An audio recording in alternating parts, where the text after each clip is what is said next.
So आपण आता Y या पोएमचं इंग्लिश वर्कशॉप सोडवतोय आणि ही पोएम आहे 8th स्टँडर्ड इंग्लिशच्या टेक्स्टबुक मधली.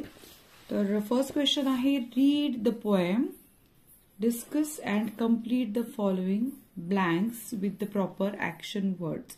ऍक्शन वर्ड म्हणजे काय? जे क्रियापद असतात त्यांना ऍक्शन वर्ड्स म्हणतात.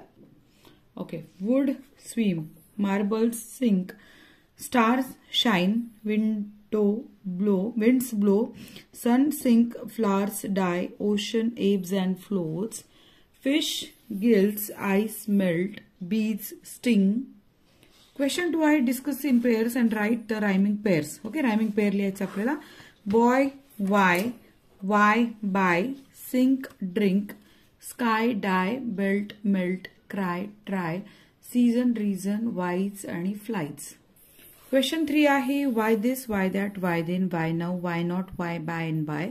In these two lines that word why is repeated, so it is figure of speech called repetition.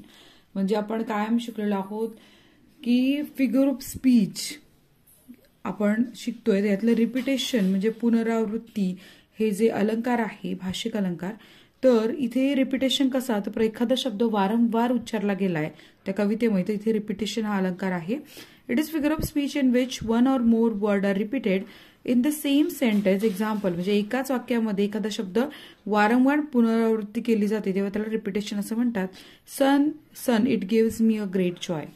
तर इथे असं उदाहरण पण दाखवलेलं आहे. तुम्ही आरामात आता रिपिटेशन हे फिगर ऑफ स्पीच ओळखू शकता. Now the next is, now find out the lines from the poem which show repetition. आता एखादी ओळ शोधायची ज्याच्यामध्ये रिपिटेशन दिसतंय. आन्सर लिहा. Why this, why that, why then, why. आणि सेकंड आहे, why popup girls should go pop and why. इथे पॉप आणि पॉप डबल आलाय, वाय पण डबल आलाय. नेक्स्ट क्वेश्चन आहे, कम्प्लीट द वेब डायग्राम. इथे डायग्राम कम्प्लीट करायचे. Little boy wants to know. याचं उत्तर आहे, why the sun sinks behind the hills, why wood should swim, why lead and marble sink, why stars should shine, why we eat and drink, why clouds cross the sky. Question number 5 आहे, complete the following blanks from the poem. Pair activity आहे. Words from the poem related to environment आणि words from the poem related to animals, fruits आणि insect. आता हे प्रश्न तुम्हाला हमखास परीक्षेला येतात. रिलेटेड वर्ड्स, आपण याचे रिलेटेड वर्ड्स लिहूया. तर फर्स्ट कम्प्लीट करू. Words from the poem related to environment. पर्यावरणात संबंधित शब्द काय काय आहे? Stone, sky, wind, flower, clouds आणि स्टार्स.